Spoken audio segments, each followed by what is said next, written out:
time he creates the power of Maya, or delusion. Now, Maya has a very interesting etymology. It means the measurer. And so it's that which splits things up, separates things. And so this time he creates delusion, or he creates Maya. And the people feeling separated don't feel their unity, and so creation goes on. And so that's the methodology. Everything in creation is coming out of God's consciousness. But he plants in the heart of everyone and everything and every atom, he plants a spiritual essence, but that spiritual essence is not obvious. It isn't clear. It's forgotten. Because the measurer, the delusion, comes over and makes us all think that we're separate, that things are separate, that every atom is separate from the next atom, that every electron is separate from the protons, and so on. Everything seems separate, and yet it's the same. So coming back to the analogy that Yogananda used, that this life is a dream, it's a dream of God's. But he said that we dream at night in order to understand the nature of creation.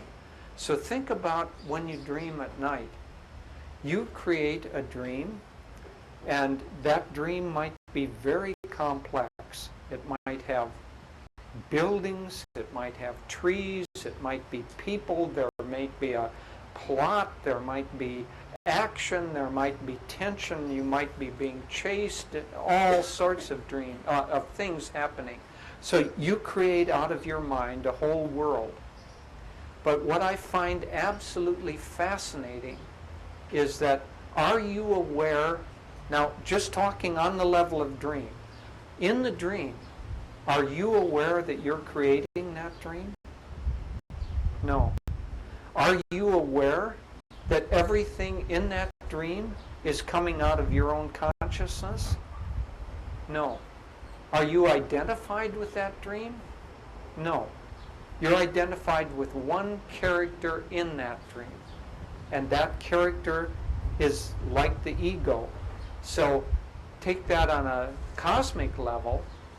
God puts this miasma over us that makes us think that everything in this dream is not us.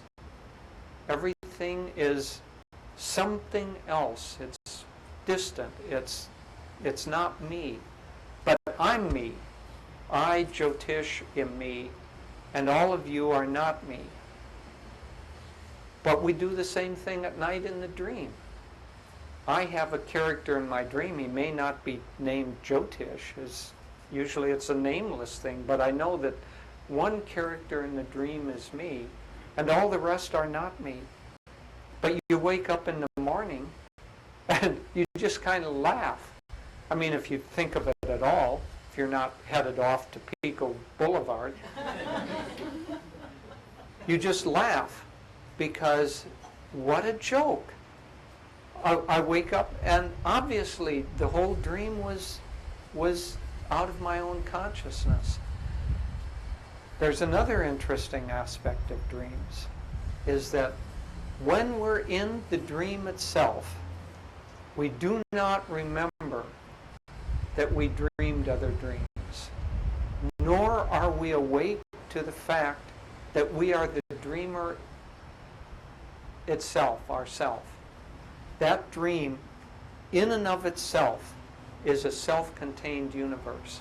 Now think of that dream as a life.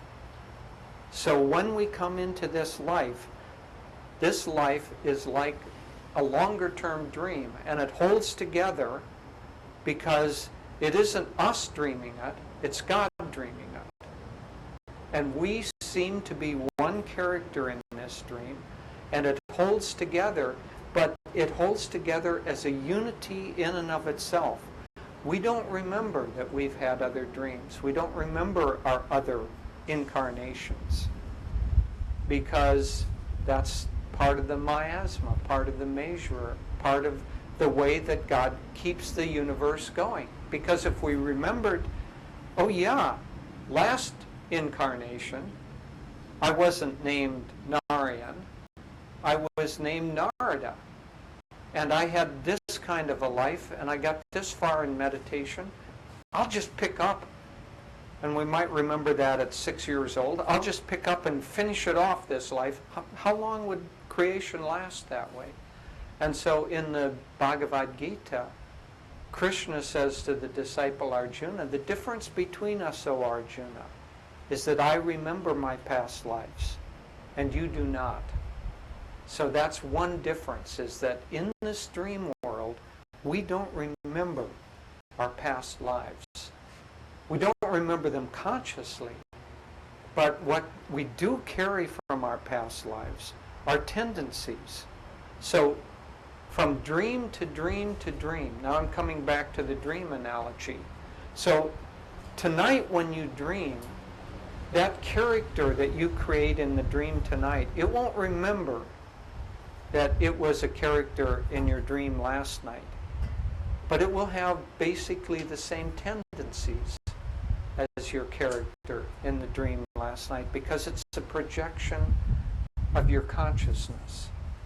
And so from lifetime to lifetime, we project our essential consciousness. And that essential consciousness has certain elements to it. So if you were intelligent in your last lifetime, you'll be intelligent in this lifetime.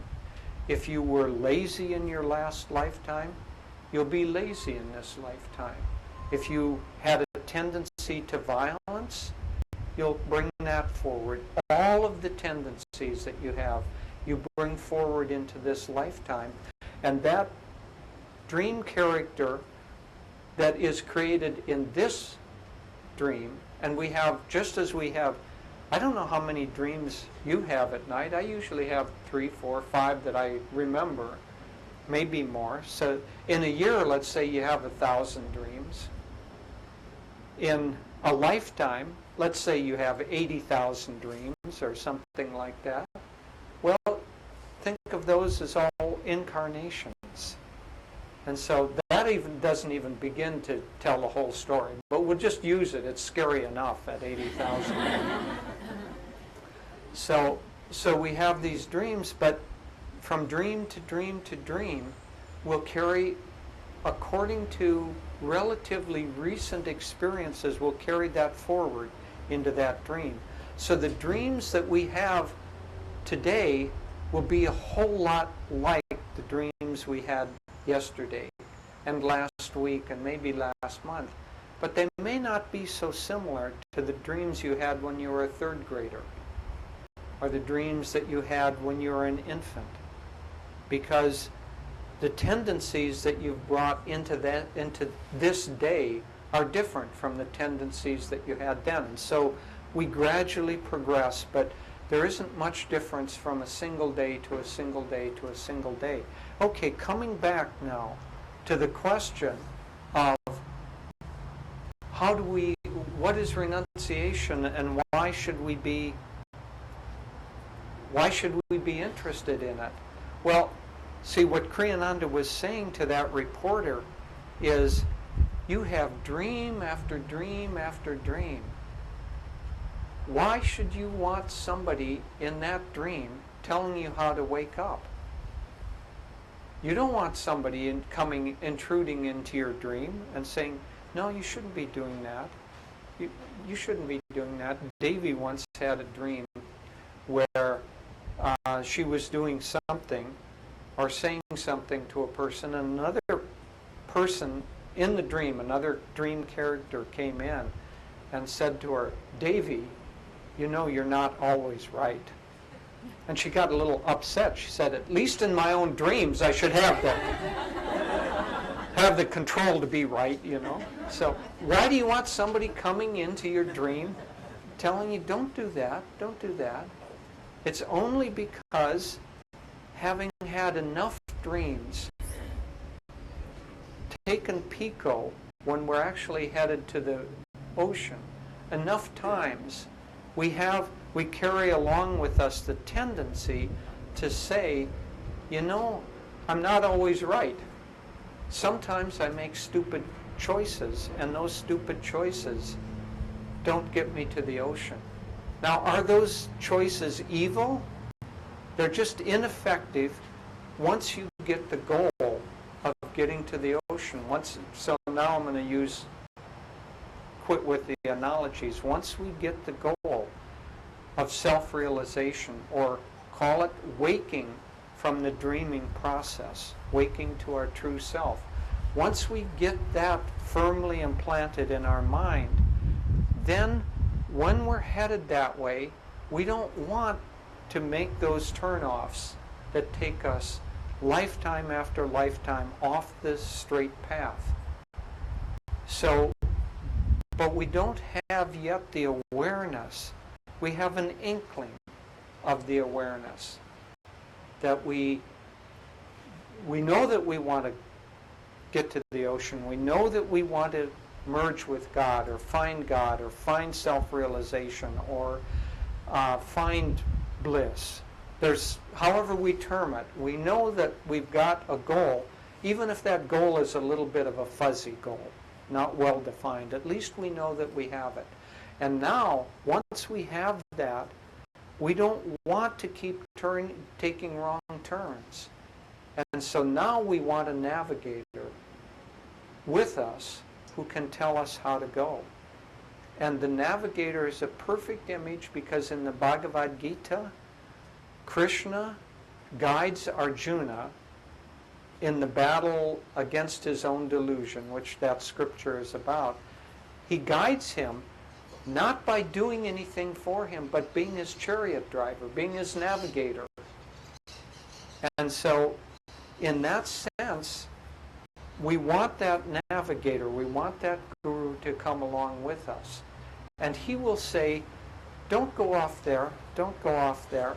Not because it's bad, not because it's evil, not because you're a terrible person and you're going to get punished if you do that. That's old age renunciation. That that the world is evil, that all those exits are evil. And if you don't stay in the monastery, and if you don't take the vows of poverty, chastity, and obedience, that you're going to somehow go to hell. Pico isn't hell. It just isn't your goal. So it isn't, that concept of evil and hell and heaven is kind of an old age concept. It doesn't apply to our teachings. But what does apply is that energy correctly directed results in attaining the goal that we ourselves are after. We ourselves have to make the decision that we're after it, because God won't come in with some sort of automatic pilot, and when you start turning off the freeway, he grabs the wheel and turns you back on. He doesn't do that. He lets you drive wherever you want, do whatever you want. As long as you want to go off and go to the mall, go off and go to the mall. It's only when you become tired of it that he says, okay, here's the way to do it. So now we come to renunciation. Renunciation is basically nothing more than the decision, our own self-made decision, that I'm no longer going to take those byroads. I'm no longer going to turn off the straightest path I can figure out to get to my goal, because my goal is clear enough and I don't want to be diverted anymore. And so we say, I'm not going to get involved. Now, here we're talking about the highway and the exits. What are the major exits that we go off on? The major exits are the lower chakras. So the energy, the way that God created, I said Maya, the measurer, the separation, there's a basic fundamental separation, which is called duality, Dvaita in Sanskrit. And that duality represents all the opposites, light and dark.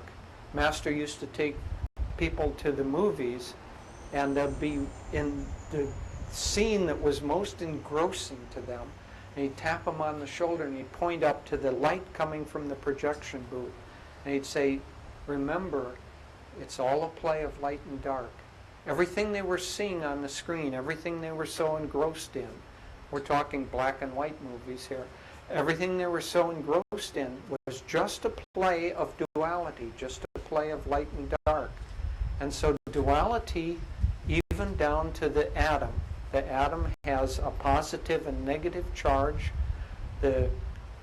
As far as we know, we don't know very much. We think we do, but we don't. There's the core of the atom, and that's got a positive charge with the protons and so on. And the electron has a negative charge, and that forces separation between the two. And that's what creates apparent space in the atom. Someone described it once as if the nucleus of the atom is the size of this room that we're sitting in, the electron is the size of a basketball, and it's in Chicago. And everything else in between is space. But that space creates distance or separation. That's duality on an atomic level. And so this duality is always there. And so the fundamental delusion that we're trying to get past is that duality is the substance of the universe. And that's why coming back to when God created those people and they were self-aware and they merged back into God, see, what was really going on there is there wasn't any duality yet. And so they didn't see themselves as separate. And they merged back into the creative force, and therefore the creation itself that depends on duality just snapped out of existence. Well, that's what we're trying to do. We're trying to get delusion, duality, Maya, to snap out of existence and get back into the realization that we're not a character in the dream, we're the dreamer itself. So think of ourselves not as your body, not as who you are right now, but think of yourself as a globe of light. And that globe of light is omnipotent. It can become any form. It's a shapeshifter. And in this particular dream, that shapeshifter has gone into you. You in this body, you in this personality. Now there's still that I am. See, that globe of light contains the concept, the seed understanding that I exist. God exists. The soul, that globe of light is the soul. So when the soul, which is, Master said, it was an individualized spark of the Creator. So God knows He exists, and each spark knows it exists. It's aware of that. So that I-existence, I-ness, is part of God. And that isn't going to snap out of existence. But when that globe of light comes into this body with this personality, Kriyananda called it the ego, a bundle of self-definitions. So all those self-definitions that you carry, I'm a man, I'm a woman, I'm an American, I'm an Indian, I'm whatever it is, on and on and on. I'm smart, I'm athletic, I'm attractive, I'm all those self-definitions, and there are hundreds, thousands of them. That's what the ego is. And so that globe of light coming into that shape and that bundle of self-definitions still carries with it the I am principle, but the I am gets shifted from the cosmic I am to that individualized egoic I am. And as long as we're stuck in the egoic I am, we can't experience ourselves as the I am that is part of everything. And so the fundamental principle of the spiritual path is we're trying to overcome that, one could say, hypnotism of the I am principle coming into a single form. We're trying to break that form. That's the ego. So the fundamental spiritual element is to overcome the ego, overcome that limitation, delusion. One time we were in India with Swami Kriyananda. He was having breakfast, and we were whining a little bit.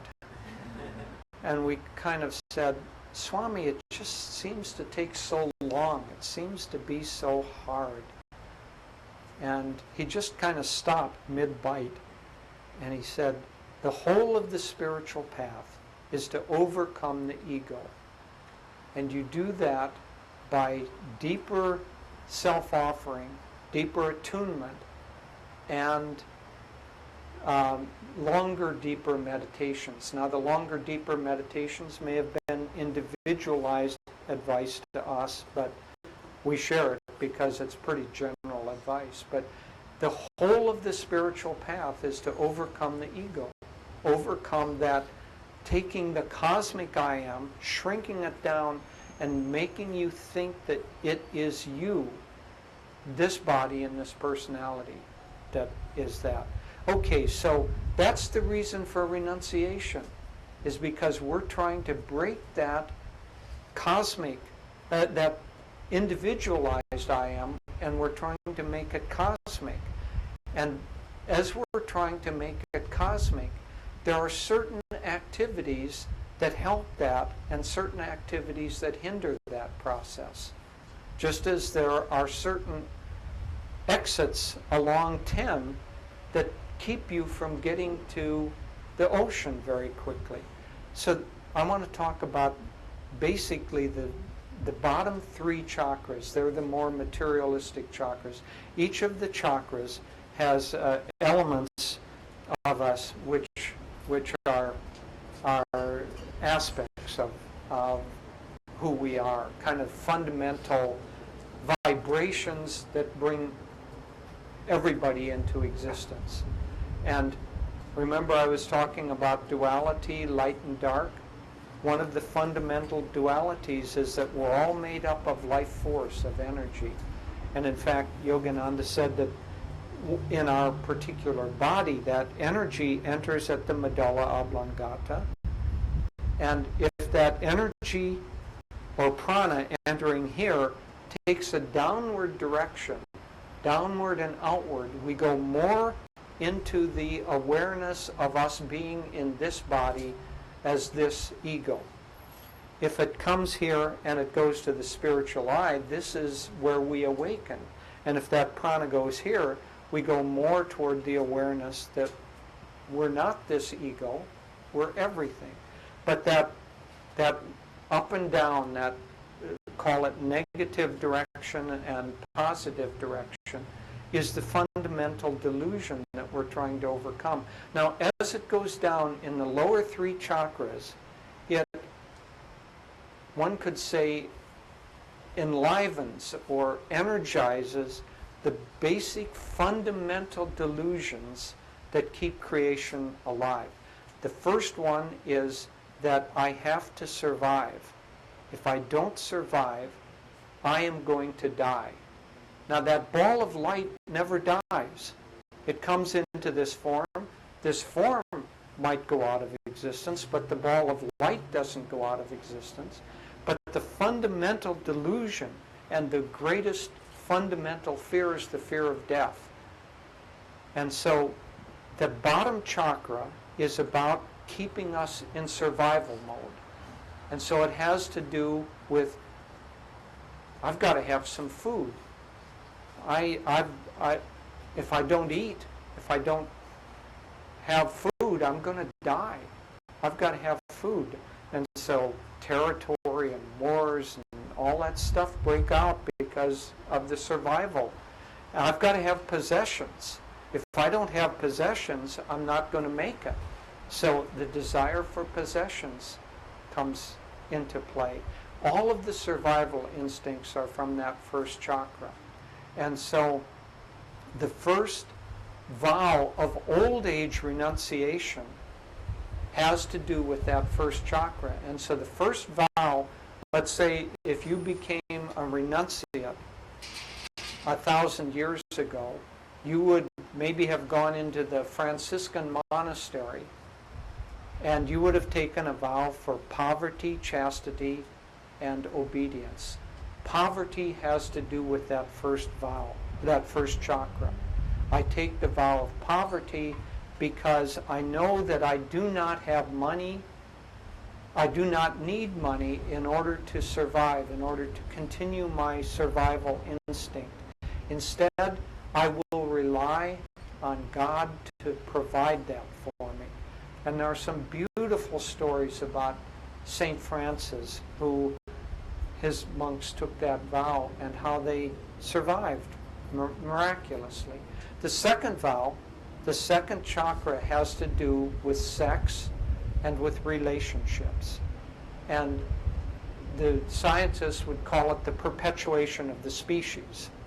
And so we see in the animals that many animals will give up their life in order to have children, or in order to have eggs, or whatever, you know. So there's that perpetuation of the life force, and the scientists talk very knowingly, oh, it's the DNA trying to express, you know, but it's the second fundamental delusion, that in order to perpetuate ourselves, we need a relationship, and we need to have children, we need progeny.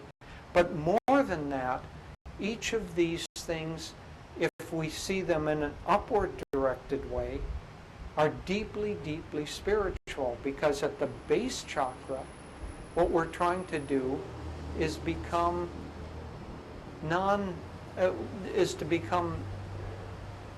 always existent. And the fundamental aspect of God is that he's always existent. Sat. That's the first. Sat Chit Ananda is the way that they describe God. Sat is existence. So it's ever existing. And so, seen in a spiritual way, we're trying to reclaim, because we come from God, we're trying to reclaim the fact that we're ever existing. But we do that by trying to keep this egoic body alive for as long as we can. The next aspect is that God is ever creative. Joy just expands, it recreates, and it's always creating. And so, seen in a higher way, the desire to create is fundamental to us. But when that fundamental cosmic desire is shrunk down to the ego, then we want to procreate. And we feel that relationships are necessary. But they aren't something that we dreamed up. And it's not like, oh gosh, I think I'll go get deluded. They're the matrix by which God created this world. But we're trying to get out of this world once we decide that we want to be renunciates. So in the second vow for the Franciscans, it was chastity. Now, for us, these vows take a different, in the New Age renunciation, they take a different form. The first vow is not poverty, it's simplicity. Just the recognition, yeah, you need some stuff, but you don't need very much. The second is self-control. It isn't chastity. You don't lock that down. It's like old age renunciation looks at it as evil, and it locks it in a pressure cooker, puts the cap on, and won't allow any expression of it. But that doesn't work. And especially it doesn't work in an age that we're in, which is an age of energy. And so now we allow the flow of that, but it's self-control. It isn't chastity, but it's self-control. And then the third chakra has to do with power or control.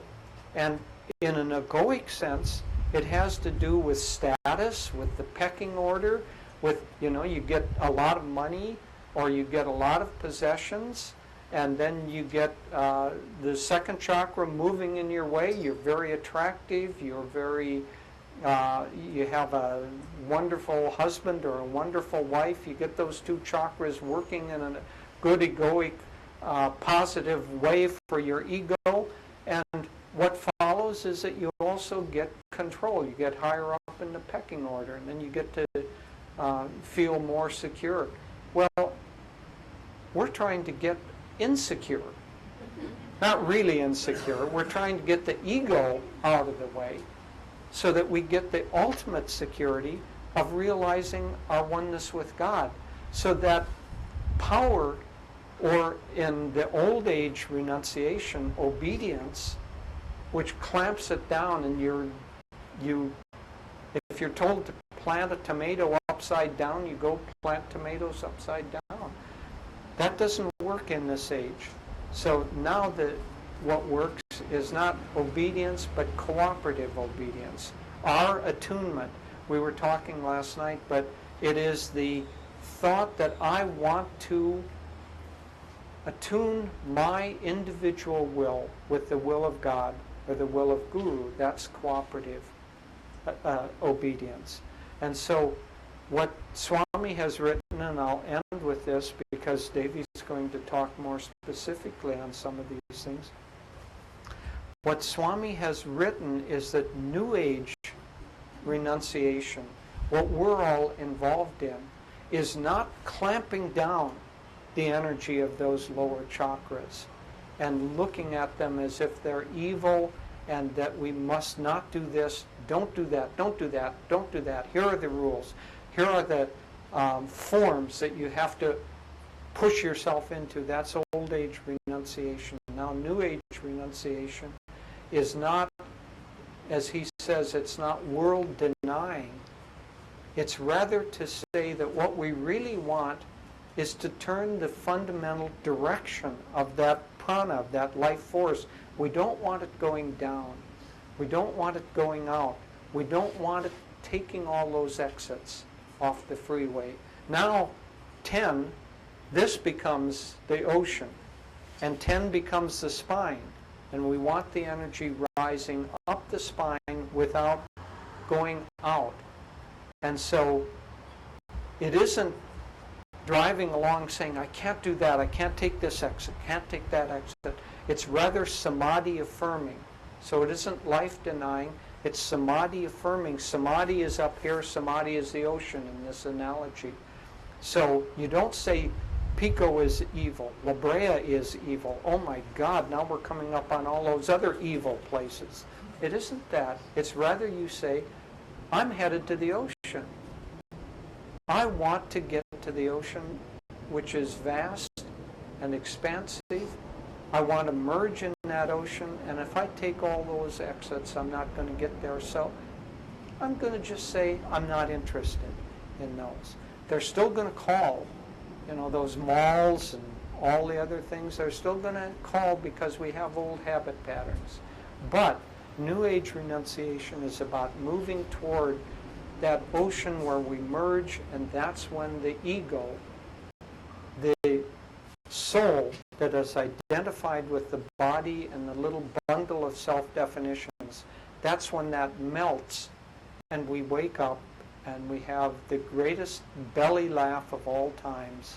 Master said, when we wake up into the bliss of God, it is beyond the beyond the imagination of expectancy. It's beyond anything that we can even dream of. And undreamed of possibilities is another way that he put it. So that's where we're headed. And that's why when we come to the point where we have decided that we want God, then that's why renunciation becomes not only helpful, but actually necessary. Because for us now, we really have, this lifetime is an extremely good potential to get there. Let's use it as well as we possibly can. Now the great ceremony of the changing of the mic.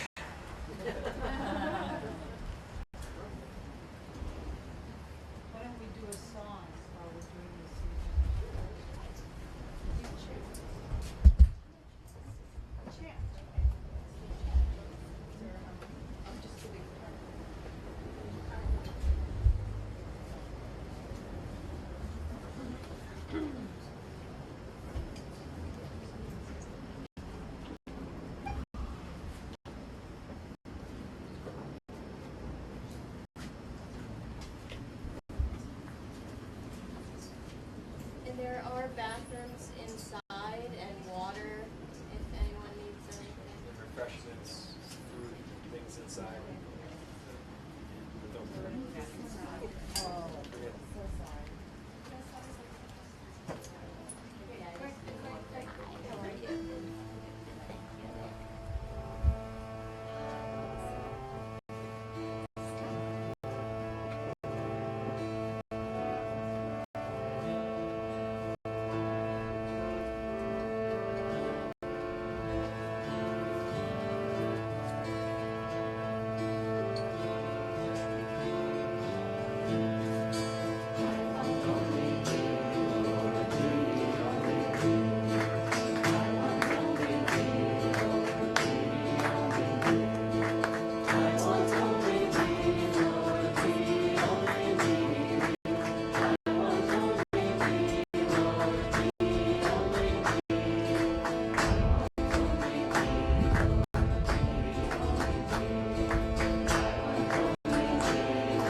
Thank you.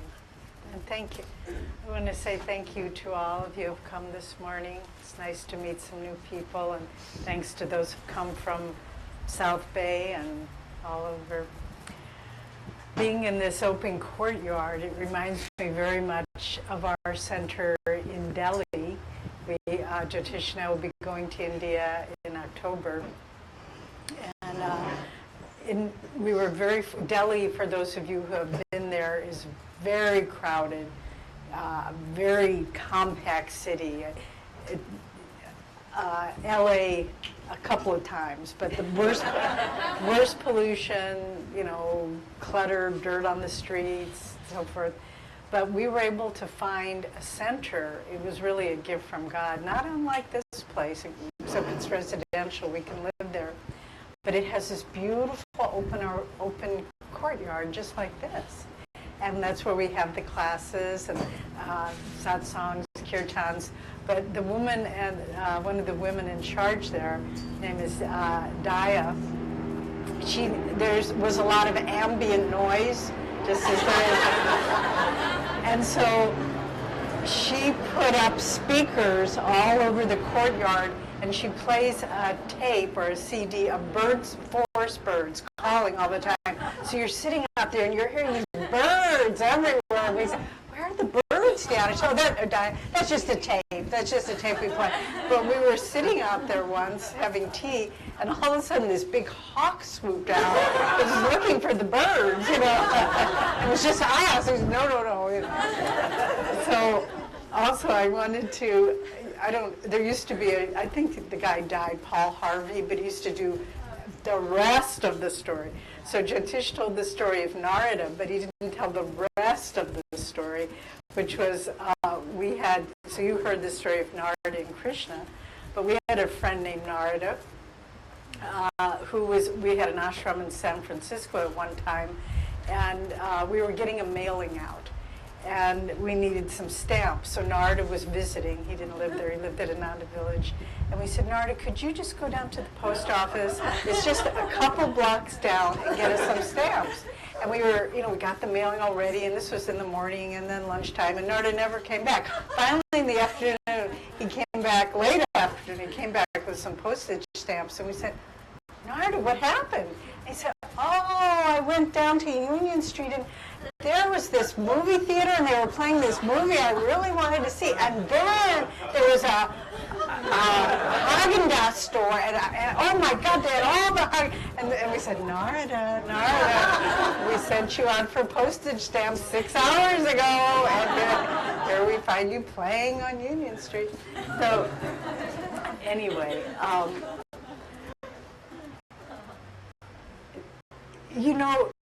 as Jyotish said, we kind of, at the very beginning, if you remember, he said, this seemed like a little bit of a strange subject, particularly for Los Angeles. But then the more we thought about it, we thought, it's really important, because what we're really talking about is an approach to success. Let's forget the word renunciation. Let's talk about achieving goals, whatever it is in life. I have a friend who told me she was recently reading a story to a little child, 4-year-old child, and the word patient was in it. And she said, do you know what patient means? And the little boy thought about it, and he said, yeah, it's when you want something really bad, but you can't have it and you have to wait. And she thought, well, that's pretty good. That's what patience is. But, anything we want to do in life, if you want to become a really good soccer player, we're staying with our good friends, Barapi, and she has these two beautiful 11-year-old daughters, twin daughters. They're really gifted athletically, but they spend hours and hours going to soccer practice and had been gymnastic practice. And it's just, they give up a lot to do that because that's the goal they want to achieve. We saw a little YouTube video about the young gymnast who won at the Olympics, Gabby, can't remember her last name. Anybody know who I'm talking about? Anyway, young, talented girl from a poor black family, single mom, and yet it was really recognized that she had a lot of talent.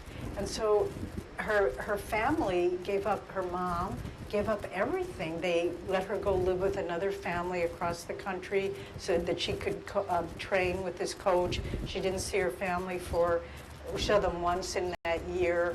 And, that was her whole life, was training for gymnastics. But she won the gold medal in overall performance, the highest score ever achieved, first time entering the Olympics. That's renunciation. It's true. It's you saying, what do I want to achieve in life?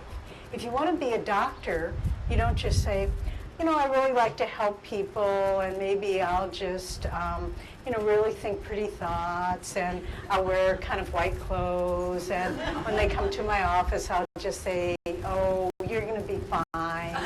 And if you want to be a doctor, you know that you've got 12 or 14 years of schooling ahead of you, and it's going to take everything you've got, all the discipline. You're going to have to give up pretty much everything else in life for a while. And it's the same thing. If you want to have a spiritual life, it's not enough to just say, oh, I kind of love God, and I'm going to wear pretty clothes, and I'll get a different name, and I'll be really sweet, and then I'll find God. It doesn't work that way.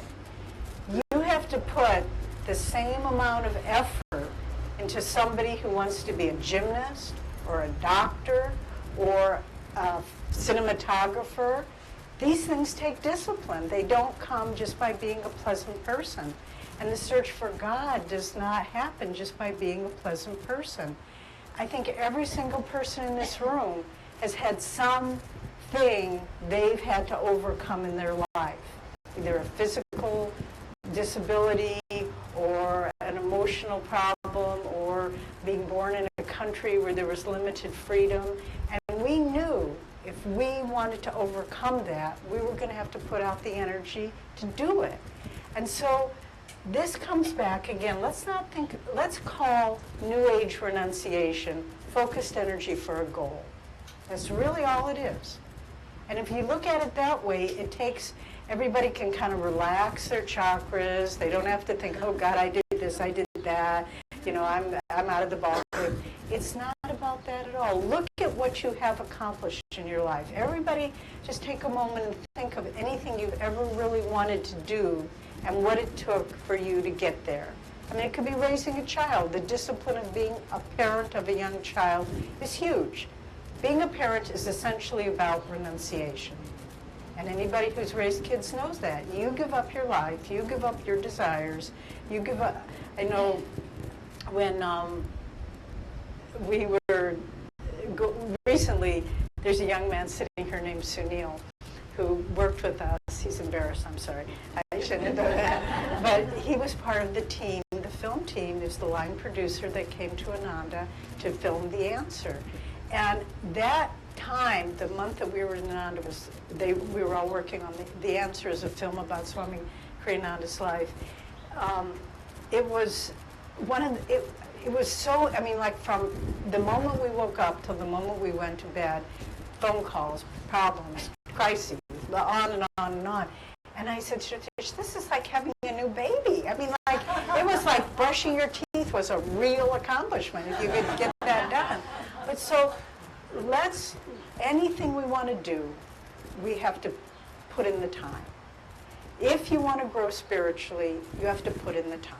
It's really as simple as that. It doesn't come by just, kind of being a new age person. And that's why we were talking with some friends driving down, and they, when the movie Brother, Sun, Sister, Moon first came out about the life of St. Francis, well, I have to admit, when we saw it, I just loved it.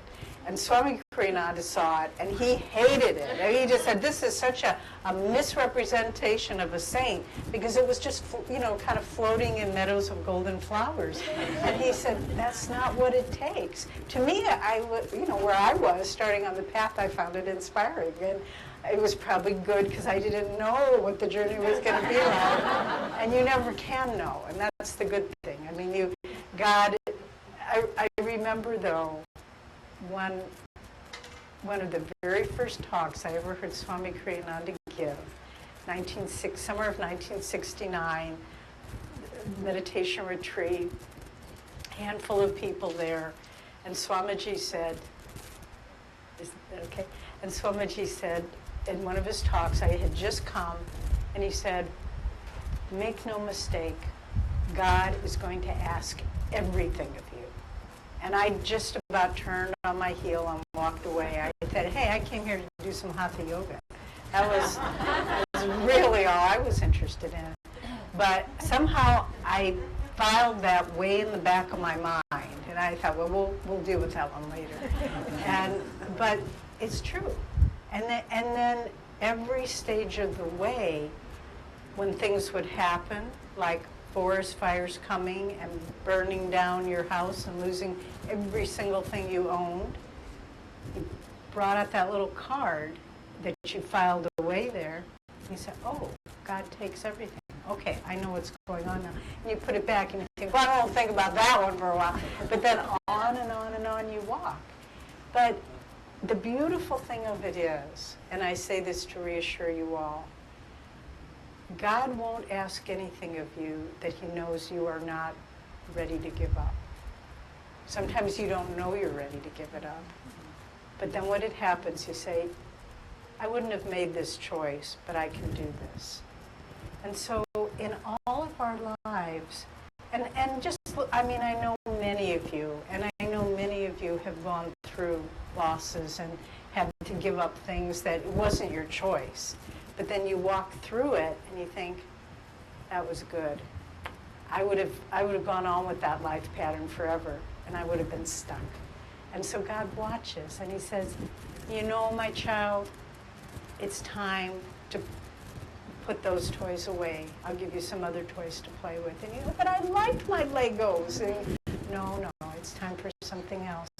So we need to do the work. And if we can think of renunciation, is simply putting in the time to achieve your goals. Yesterday, some of us went to, we visited the different sacred places of Master, and we went to Mount Washington. And I had visited that little place, the wishing well. There's a concrete wishing well, and Swami Ananda tells us the story that when they were putting it into place, the ropes slipped and it fell and it crushed Master's foot. And he said, it broke some of the bones. And the Master said, I'm going to show you something. I'm going to let my mind go down to my physical body. And he just was, couldn't walk, and it's just contracted with pain. And then he said, now I'm going to put my mind to the spiritual eye. And he was totally fine walking up and down. And he did this several times to demonstrate.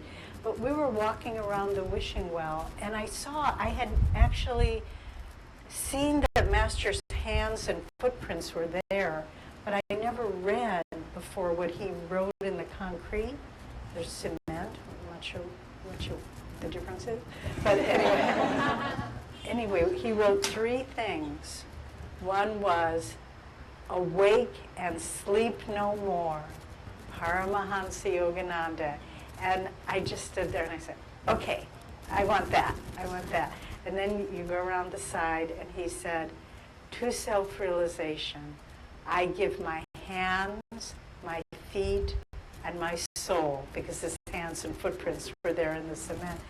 And he said, I give my hands, my feet, and my soul, and I pray that everyone will do the same, or all else will do the same.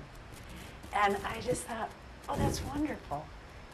All of us to give our hands, our feet, our soul, what does that mean? Our service, our direction of our life, our devotion. Give it all. Pray that everyone could do the same. And then the third thing Master wrote, Gyanamata wrote there too, God Alone. If you haven't read the book, God Alone, Letters from Sister Gyanamata, really that says it all about renunciation, far better than anything I can say. Where she just, so many beautiful letters, but her motto in life was God alone. And she said, one letter in which she says, I felt something coming to me, a test from God, and I knew I could not avoid it.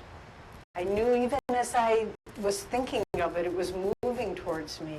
Have you ever been in that situation where you felt something was coming and you think, oh God, not this, but I know it's coming? And she said, and I tried to find a prayer that I could offer to God. And the only one I knew, and this is a beautiful thought when we pray, it's not try to find, when you pray, what prayer will you listen to, God? Not what do I want. And she said, then I knew in a moment the prayer that God would listen to. And it was, change no circumstance, change me. And she said it was though a window opened up in a stuffy room, and I felt this breeze of grace flowing to me. And really, again, that's one of the cores of renunciation.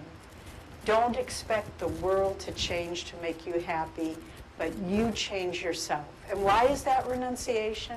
Just as Jyotish was saying, because you're not saying, my ego defines what I want in life, but change me so that I can accept whatever happens.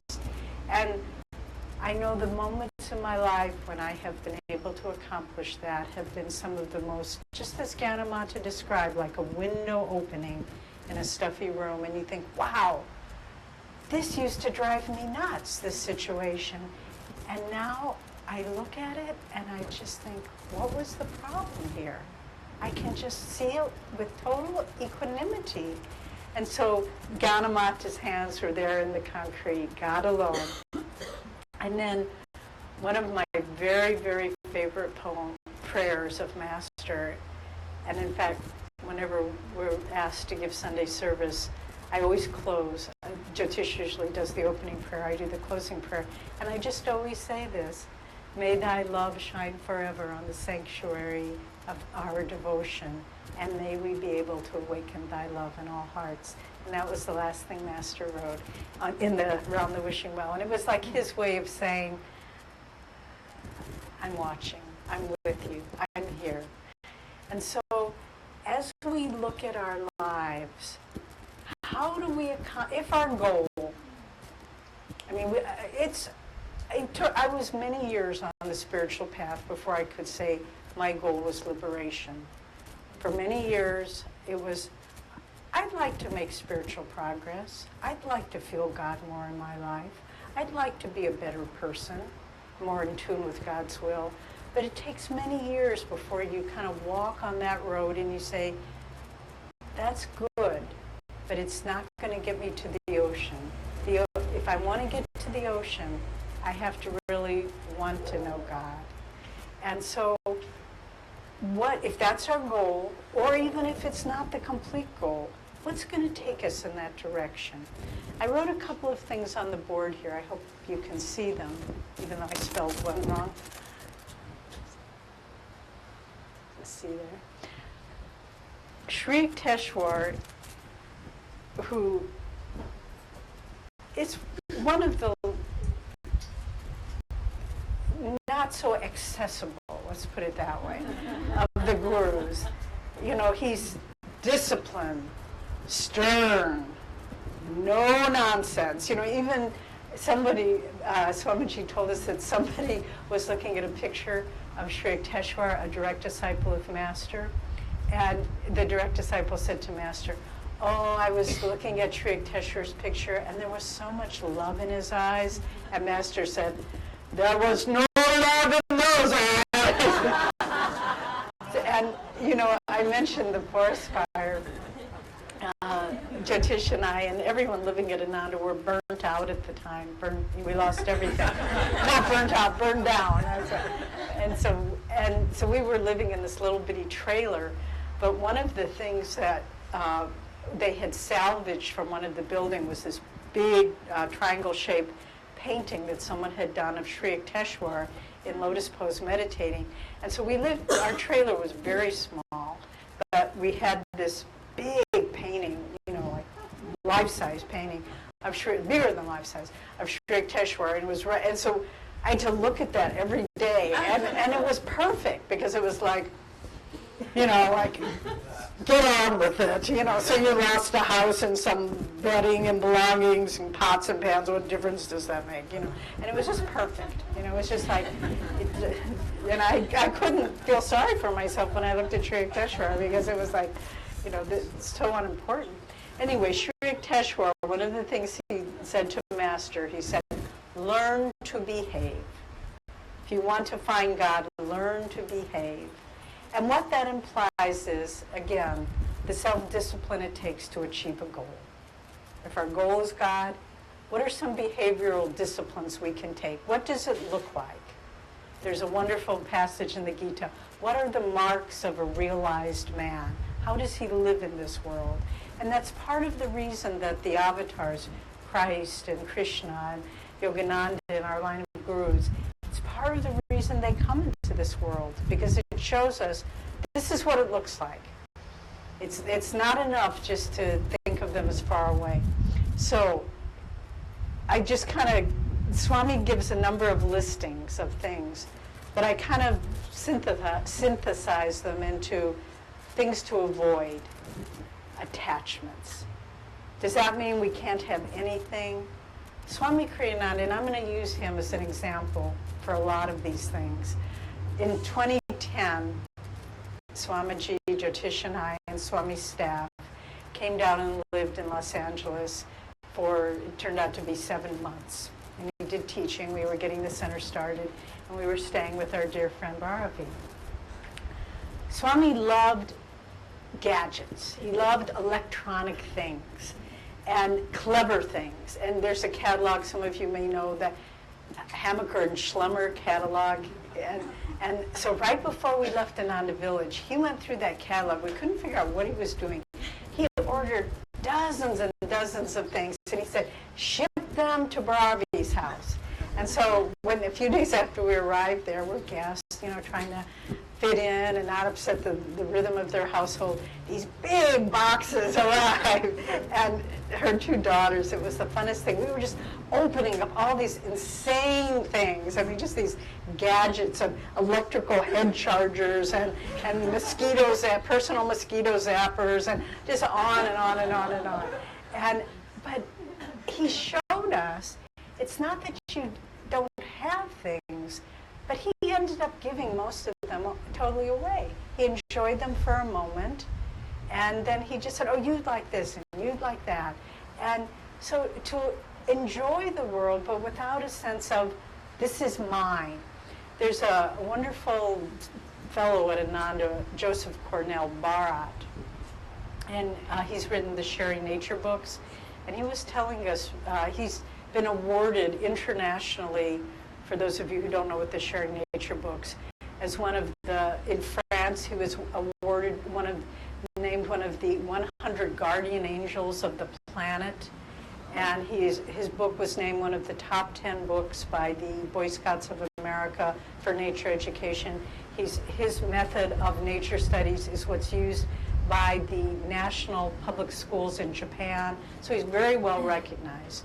But he was telling us they would do a study with American Indian, Native American children, and trying to see how their worldview was different from American children raised in more of a Western tradition. And they asked them to draw a picture, make a circle that represented you, and then a shape that represented the rest of the world. And for most of the children raised in the Judeo-Christian tradition, they would do a little black circle, that was them, and then outside of it was not them. So it was black and white. There was a border dividing it. With the American Indian children, their image of themselves was a circle, but with a little broken line. And then there was the space around it. So it wasn't me and not me. It was one. And there was the flow of consciousness that made it all one. And so when we have things in this world, it's not like we have to say, no, I don't want anything, but just to enjoy it all. Enjoy it in a sense of, this is God's.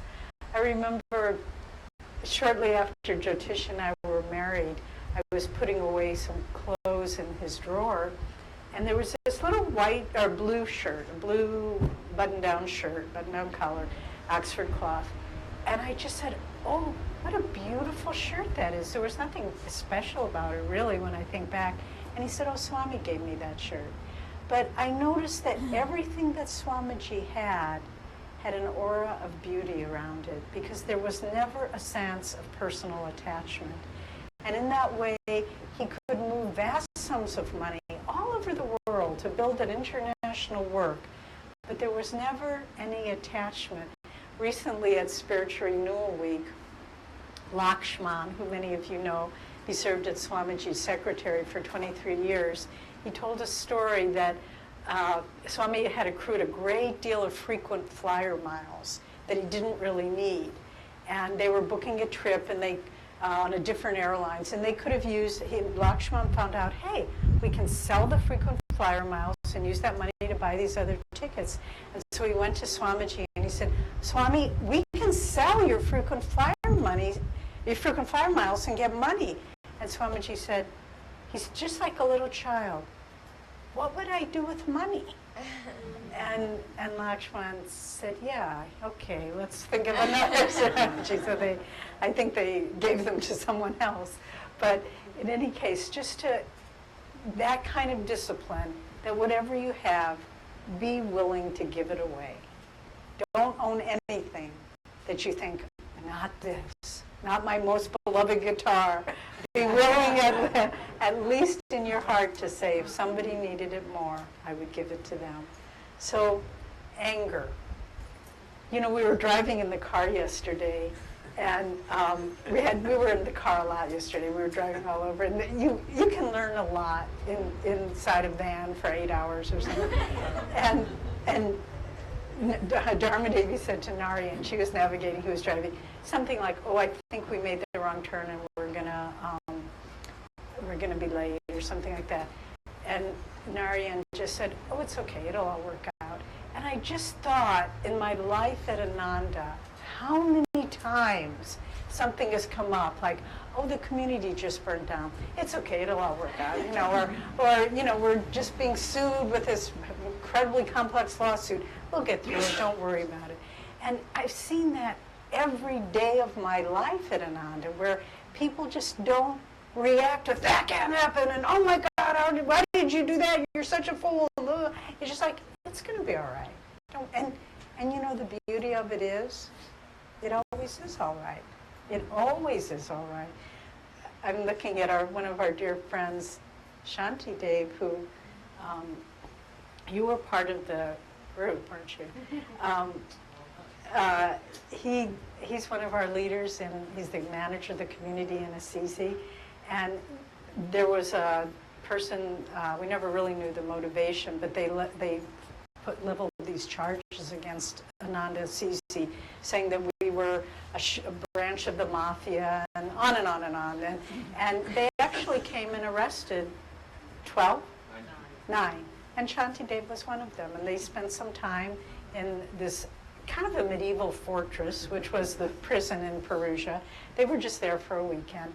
But it was so beautiful, because when they got out, it was just like, okay, that wasn't so bad. You know, it was fine. They did what they needed to do. But there wasn't, how could they do that to us? But again, learn to behave. If we approach life with, this is what I expect the world to give me, and this is how I expect them to treat me, and this is the standard of behavior I expect from other people. If you haven't noticed yet, it never works. People never treat you the way you really expect. The world never responds exactly as you want it. And you can spend your whole life reacting in anger, or you can learn to behave, and you can just say, okay, we can handle this. It's going to be all right. And, you know, it sounds like an unimportant thing, but I think that is, I've been with Ananda since its beginning. And it's one of the things that has enabled us to build a harmonious work that embraces different cultures and religions and nationalities. And it's because we just say, you know, we don't need to react, no matter what other people do, no matter how bad. And they may do things that we just think, wow, I would never have done that. That's very interesting to act in that way. We don't have to react with anger. And then I avoid non-acceptance. It's the same with anger. Whatever comes, just say, this is good. This is good. And it takes discipline. This isn't easy. None of this is easy. But that's why these are what we put in, just like a doctor has to study biology and biochemistry, et cetera, we have to study these things. And we have to get good at it, really good at it, the best we can be. And then we start being able to practice being a yogi, being a seeker of God, just the way a doctor then can practice medicine. We have to get good at these behavioral techniques. And then we find, you know what?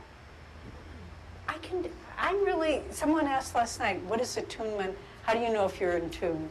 Are you living in a state of harmony and joy and cooperation with the world around you and appreciation? When we start learning to behave, these become natural. And then, so those are the things to avoid. Things to be is be impersonal. You don't have to see yourself as the center of your dream. And that's a hard one, to be able to step back and say, this is somebody else's dream. This is God's dream. And I'm just playing a big part in this dream. It doesn't really matter if I get recognition or appreciation. It doesn't matter even what happens. But just to be able to relate impersonally. And we have a friend, and this is not a happy story, but going through a very acrimonious divorce right now. And her husband, her ex-husband, is just writing her these hateful letters. And she kept trying to write back, oh, I mean, she knew she wanted to be divorced, but she kept writing him back, oh, but I pray for you, and I still love you, and not to get together. And I said, you know, don't write letters like that, because he doesn't get it, how to be impersonal. Just, you have to step back. When you write him and say you still care about him, it drives him crazy. You can't do that. And so when he writes her these hateful letters, she figured out, she said, I found a line from Swami. Now I'm writing him back, you may be right. Whatever he says, she just writes, you may be right. Not you are right, but you may be right. She said, he's just totally calming down now. And I said, be impersonal. We just have to learn, even with people, if you happen to be in a marriage situation or a partner situation, even or if you're a parent, if you have a pet, you know, if you're trying to train a pet, if you say, oh, it's okay, doggy, you know, you peed on the floor, but, you know, it's okay. No, you have to stand back and train the pet. And you have to have that distance. And that was the beauty of Swami's relationship with all of us. You know, people say, oh, you spend so much time with Swami. One time he looked at me and he said, you need to understand, no one is special to me. No one. And then Swami said, I'm not even special to myself. And he had to be that way if he wanted to get rid of the ego. So to learn to have that, even in close personal relationships, really, and I would give this advice to young couples and people who are entering into relationships, always have a little bit of distance. Don't kind of meld into each other, because it will get in the way of your spiritual search. Always have a little bit of distance, no matter how close you feel to someone. We were with Swamiji, Jyotish and I, in, you know, for many times over the years, in many countries, in many situations, sometimes with groups, sometimes just the three of us, and we never, ever treated him personally. We always treated him with respect, with a little bit of distance, and and that's in part where I think he felt comfortable with us, because we never presumed on his friendship. And whether you've taken, some of the people in this room have taken vows of brahmacharya, and some people are in relationships, but the same thing applies. Always keep a little bit of distance. And in that, there's the sweetness. In that, you know, there was when I was growing up, there was a book that was very, very popular, The Prophet by Kahlil Gibran. And it's a beautiful book if you haven't read it. It's different, like poems, but there's wisdom in it. And he said, let there be spaces in your togetherness. And don't always feel like every thought has to be shared, every feeling, every word. Let there be spaces in your togetherness. And that's where God's presence comes in. And that's what makes every relationship sweeter. And often, for those of you who have children or may in the future have children, one of the mistakes parents make, and I've seen it so often, this child is mine. And, you know, they have to fulfill my needs, and they have to, you know, be an extension of myself. But if you just say, this child is a gift of God, it's an individual soul that has their own karma, their own choices to make, and my job is to give them whatever I can to get them launched, and then cheer from the sidelines. But it's not to say, you have to do this to please me. So in all of our relationships, to learn to behave, be impersonal. I put be indifferent. What does that mean? It means be indifferent to what other people think about you. If you know you're right, and this is Swami's, he could not have accomplished what he did in life. Go on alone. Walk like a man, even though you walk alone. Why court approval once the goal is known? To be an inner renunciate, if you are living according to your own integrity, it doesn't matter what people think.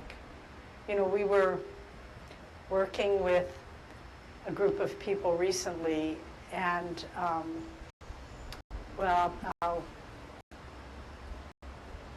we were working with some Indians recently, not Sunil, but some others.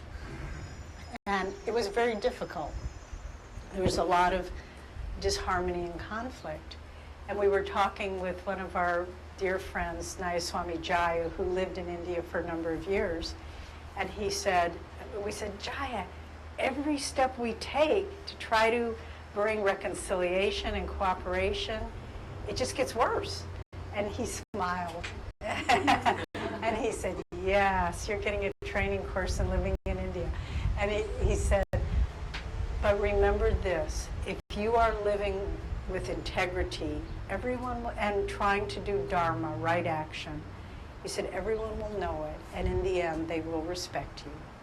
And that's a very, very important principle. If you're going to have a life, we can spend our whole life trying to, well, what will this person think? And what will that person think? And, if I meditate, they'll think I'm weird. And someone shared the other day when they were just getting on the path, but they didn't want to, they felt if they got into it too seriously, they would be betraying their worldly friends. And that's something we all have to go through, where you have to say, I have to say, yeah, I'm living my life for God. I know all of my relatives, when I first came on the path, had a spectrum of reaction from grieving to anger to laughter to rejection, every one of those.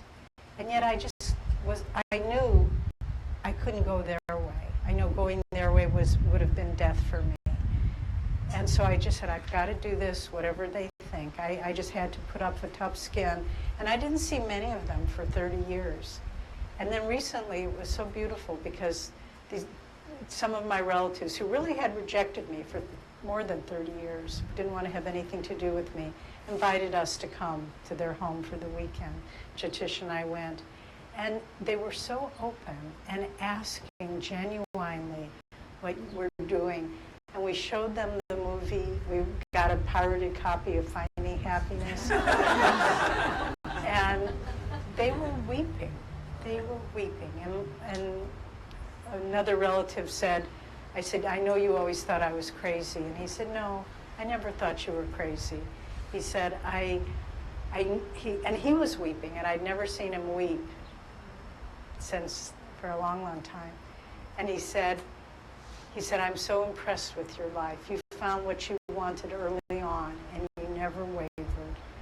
And how few people are able to do that. So if you can fight through that judgment of others and just say, the spiritual life is important to me, and however other people think about it, I am indifferent to that. You have to learn to behave, train yourself in that way. And finally, I'm getting late. Finally, be in love. Be in love with God. And that's the essence of renunciation. I love you more than I love any of your gifts, any of your scenarios, I love you more than I love myself. And when you watch Swami Kriyananda, that life of incredible, once a spiritual leader from India was visiting Ananda village, and he walked around and he said, how could all of this been created? And he said, this was because of Swami Kriyananda's tapasya, sacrifice. And what was the core of that sacrifice? It wasn't self-punishment or, I'll give this up and I'll give that up. He gave his whole life to building Ananda because he was in love. He was in love with Master. He was in love with God. And whatever it took, it just didn't matter. And so these are some of just a very few. We could talk much more at length, but a very few of the ways that we need to train ourselves if we want to accomplish the goal of finding God, of growing towards God, of deepening our love for God. And in these ways, we too can say, whether we ever call ourselves a renunciate or not, it simply doesn't matter. many of us here are wearing blue because we've taken the vows of renunciation of his Nayaswamis. But you know, in some ways I would just as soon not wear it because I'd rather be invisible and people not know. But I know we're trying to create a new order, so we do it. But in a sense, the most important thing, God watches the heart. And there are many people who have the outward garb of renunciation, but God sees the heart. And so, as disciples of this great master, let's follow those words he gave us. Awake and sleep no more. Let's awake in our love for God, and whatever path God takes us on, let's walk on it with freedom, with joy, with love, and with sharing that with everyone. So, God bless you. So, should we do that now? Okay. So now maybe, should we take a little break before we do? Okay, let's take a 5-minute break, or 3-minute break, because then it'll be a 10-minute break. And then we're going to, is it just one or two people? One person, maybe 1 or 2 people. We're going to have a little blessing ceremony, and they're going to take the pilgrim vows, which is the first step in the order, the renunciate order that Swami created. So, yes, let me read these vows. And if right now we know that Mai is going to take them, but if others would like to take these vows, then that would be fine. So this is from the Nayaswami order. This is the first step, the pilgrim's vow of intention. And just feel in your heart if you would like to take these vows. Or if you've already taken them, you can retake them. I understand and intend from now on to live. Let's see, I need glasses. You can read it? Okay. I understand and intend from now on to live by my understanding that life is a pilgrimage, of which the final goal is to find and merge back into God. I will endeavor resolutely, therefore, to direct all my thoughts and actions toward that end. I will offer up all material desires for purification in the fire of divine bliss. I will offer up all attachments